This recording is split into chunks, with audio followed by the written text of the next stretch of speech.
주님의 말씀입니다. 누가복음 6장 12절에서 19절의 말씀입니다.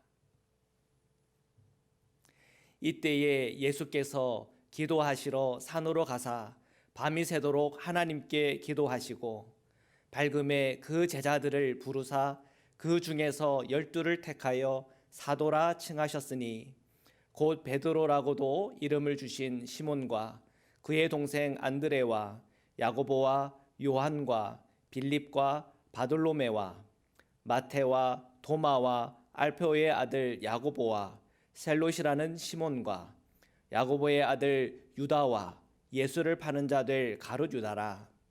예수께서 그들과 함께 내려오사 평지에 서시니 그 제자의 많은 무리와 예수의 말씀도 듣고 병고침을 받으려고 유대 사방과 예루살렘과 두로와 시돈의 해안으로부터 온 많은 백성도 있더라. 더러운 귀신에게 고난받는 자들도 고침을 받은지라. 온 무리가 예수를 만지려고 힘쓰니 이는 능력이 예수께로부터 나와서 모든 사람을 낫게 함이러라. 아멘. 거룩하신 하나님, 오늘 이 새벽에 주님의 말씀 앞에 나온 저희 모든 성도님들을 기억하여 주옵소서. 저희들이 주님의 말씀을 받는 중에 하늘의 음성을 듣게 하시고 깨닫게 하시고 깨달은 바 살아갈 때마다 주시는 하나님의 복과 은총으로 채워 주옵소서. 거룩하신 예수 그리스도의 이름으로 기도드립니다. 아멘. 12 제자를 택하심이라는 주제를 가지고 오늘 이 새벽에 주님의 말씀을 함께 묵상하고 싶습니다. 먼저 저희들 12절을 함께 읽겠습니다. 시작. 이때에 예수께서 기도하시러 산으로 가사 밤이 새도록 하나님께 기도하시고 밝음에 그 제자들을 부르사 그 중에서 12를 택하여 사도라 칭하셨으니. 네, 우리가 12절과 13절의 말씀을 읽었는데요. 예수님께서는 12 제자 혹은 사도를 주님께서 선택하시고 부르셨습니다. 그런데 예수님께서 12 제자를 부르시고 선택하실 때 그냥 하지 않으셨어요. 기도의 시간을 가지셨고 차례 기도하는 가운데 이 12를 택했다. 성경은 그렇게 기록하고 있습니다. 여러분, 사람을 이렇게 정하는 일이 결코 쉬운 일이 아니고 또 사회생활할 때도 매우 중요한 겁니다. 제가 대학생 때 교수님께서 이런 질문했어요. 사업을 할 때 제일 중요한 게 뭡니까? 그때 학생들이 돈이 중요하죠. 또는 경영이 중요하죠. 그런 얘기를 했어요. 그런데 교수님이 그래요. 그보다 더 중요한 게 있다고. 그건 뭐냐면 함께 누구와 일을 할 것인가. 그게 참 중요하다고 그래요. 그래서 사업을 할 때 특히 좀 큰 기업 같은 경우에는 인사과가 따로 이렇게 있죠. 인사가 만사다 이런 얘기까지도 해요. 그만큼 사람을 뽑고 사람을 선택하는 일은 매우 중요한 일입니다. 자, 예수님께서 12 제자를 부르실 때 무엇을 하기 위해서 부르시는 겁니까? 돈을 많이 벌려고 부르시는 겁니까? 그렇지 않죠. 오직 예수님께서 그 부르심의 목적은 복음의 완성이요. 또 이 복음이 정말 땅끝까지 전파되는 데 있어서 중요한 그 12 사람을 뽑은 겁니다. 그래서 이 모든 일에 있어서 주님은 기도하셨고 또 철회하며 기도했다고 하는 것을 알 수가 있어요. 자, 계속해서 우리가 말씀을 보겠습니다. 14절부터 읽겠습니다. 시작. 곧 베드로라고도 이름을 주신 시몬과 그의 동생 안드레와 야고보와 요한과 빌립과 바돌로메와 마테와 도마와 알페오의 아들 야고보와 셀롯이라는 시몬과 야고보의 아들 유다와 예수를 파는 자들 가룟 유다라. 지금 14절부터 읽어보니까 거기에 12 제자들의 리스트가 나오고 있습니다. 그런데 좀 유독 눈에 들어오는 구절이 끝에 보니까 예수를 파는 자들 가룟 유다다. 자, 이 가룟 유다에 대해서는 예수를 파는 자가 될 것이다라고 이미 말씀에 기록이 되어 있습니다. 예수님께서 이 제자들을 부르실 때 이 가룟 유다의 그 끝을 아셨을까요? 몰랐을까요? 아마 아셨을 것 같아요. 그러면 왜 그를 굳이 그 제자의 명단에 넣었을까? 아마 이런저런 의아한 점들이 떠오를지 모르겠습니다. 누가복음 22장 21절과 22절인데요. 우리 함께 읽겠습니다. 시작. 그러나 보라, 나를 파는 자의 손이 나와 함께 상위에 있도다. 인자는 이미 작정된 대로 가려거니와 그를 파는 그 사람에게는 화가 있으리로다 하시니. 22장으로 들어가 보면 거기에는 이제 가룟유다의 이 배신에 대한 이야기와 또 예수님께서 그 모든 사실을 이미 아셨다고 하는 것을 보게 돼요. 주님은 이런 말씀을 하시잖아요. 순환전에 나를 파는 자의 손이 나와 함께 상위에 있다. 자, 그런 말씀하실 때 얼마나 마음이 아팠겠어요. 자, 이런 가룟유다 하나 뽑으려고 차라로 기도하신 걸까? 그런 의문도 들어요. 제자들을 이렇게 가만히 생각해 보면 정말 주님의 그 기도가 무색하다라고 느낄 정도로 실패한 제자들의 모습이 보여요. 마가복음 14장 50절인데 함께 한번 읽어보겠습니다. 시작. 제자들이 다 예수를 버리고 도망하니라. 제자들이 예수님의 그 수는 앞에서 다 도망갔고 특히 가룟유다는 예수님을 팔기까지 했어요. 자, 이런 결과를 봤을 때 예수님께서 12제자를 선택한 것이 정말 성공적인 것이었나, 또는 예수님께서 정말 철회하며 기도했다 그러는데 정말 이 기도의 응답이 이루어진 걸까 할 정도로 이 제자들의 모습이 사실은 형편 없었다는 거죠. 그러면 이런 질문 할 수 있어요. 정말 예수님의 그 선택이 최선이었을까? 정말 예수님의 그 기도에 응답이 있었던 걸까 하는 그런 생각이 떠오릅니다. 자, 그리고 17절부터 어떻게 기록이 되어 있는가 저희들 함께 읽겠습니다. 17절부터 읽겠습니다. 시작. 예수께서 그들과 함께 내려오사 평지에 서시니 그 제자의 많은 무리와 예수의 말씀도 듣고 병고침을 받으려고 유대 사방과 예루살렘과 두로와 시돈의 해안으로부터 온 많은 백성도 있더라. 지금 저는 그런 질문을 하고 있어요.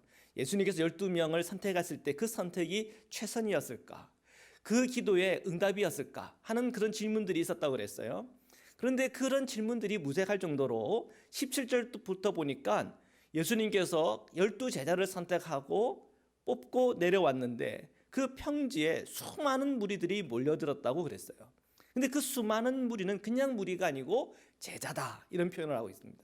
그러니까 12제자는 특별히 선택받은 제자다 그런다면 그 12제자 말고도 다른 예수의 제자들이 있었다는 거예요. 뿐만 아니라 병고침을 얻기 위해서 온 회중들도 있었고 예수님의 말씀을 들어보려고 왔던 회중들도 있어요. 사방 각지에서 몰려들었다고 그랬어요. 유대 사방과 예루살렘과 또 이방 땅인 두로와 시돈의 해안으로부터 온 수많은 백성들이 있었다는 거예요. 그러니까 12제자를 주님께서 잘 선택한 걸까? 최선이었을까? 주님의 그 기도에 정말 그것이 응답이었을까라고 하는 그 질문에 대해서 생각을 다 끝내기도 전에 이 17절부터 보면은 그 말고도 수많은 제자들과 수많은 사람들이 예수님 주변으로 모여들었다는 것을 발견할 수가 있어요. 그리고 그들에게 어떤 일이 일어나는가를 저희들 보겠습니다. 18절부터 읽겠습니다. 시작. 더러운 귀신에게 고난받은 자들도 고침을 받은지라. 온 무리가 예수를 만지려고 힘쓰니 이는 능력이 예수께로부터 나와서 모든 사람을 낫게 함이로라. 지금 예수님 주변으로 이 12제자 말고도 다른 제자들이, 수많은 제자들이 있고요. 그리고 병고침을 받으려고 모여든 사람도 있고 주의 말씀을 듣고자 하여 모여든 수많은 회중들이 있어요. 자, 그들 안에 귀신이 떠나가고 치유와 회복이 일어나고 또 그 메시지를 통해서 변화가 일어나는 놀라운 은혜의 자리였던 것이죠. 정말 소위 우리가 말하는 부흥의 현장을 사실 보고 있는 것입니다. 이런 부흥의 현장을 보고 있지만 지금 12제자를 놓고 생각할 때 여전히 해결되지 않은 질문이 있어요. 그것은 예수님께서 12제자를 선택한 게 최선이었을까? 그리고 주님께서 그 기도한 것에 대한 정말 분명한 응답이었을까 하는 그런 질문입니다. 자, 그런데 저희들이 오늘 정해져 있는 이 본문 누가복음 6장 12절에서 19절의 말씀만 보니까 그렇지, 우리가 전체적인 이 6장의 맥락에서 볼 때에 사실 예수님께서 12제자를 선택했다라고 하는 그 사실보다도 더 중요한 게 있습니다. 그것은 그 이후에 나오는 예수님의 가르침입니다. 예수님께서는 그 제자들을 불러놓고 또 그 회중들을 불러놓고 어떤 메시지를 전했을까? 자, 그 메시지를 뭐 다 살펴본다고 하는 것, 다 살펴보면 좋겠지만 48절과 49절의 말씀, 이 구절만 저희들 먼저 좀 보려고 그럽니다. 47절부터 읽겠습니다. 시작. 내가 나와 내 말을 듣고 행하는 자마다 누구와 같은 것을 너희에게 보이리라.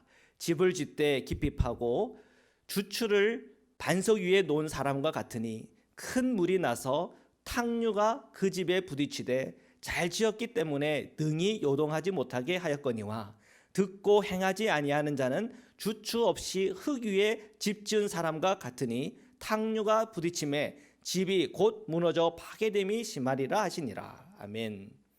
자, 우리가 누가복음 6장을 읽으면서 묵상하면서 단지 예수님께서 12제자를 선택하고 또 그를 위해서 밤새도록 기도했다라고 하는 그 내용만큼이나 중요한 것이 뭐냐면 예수님께서 그 제자들에게 어떤 메시지를 줬냐 하는 것에 대하여 귀를 기울이는 것입니다.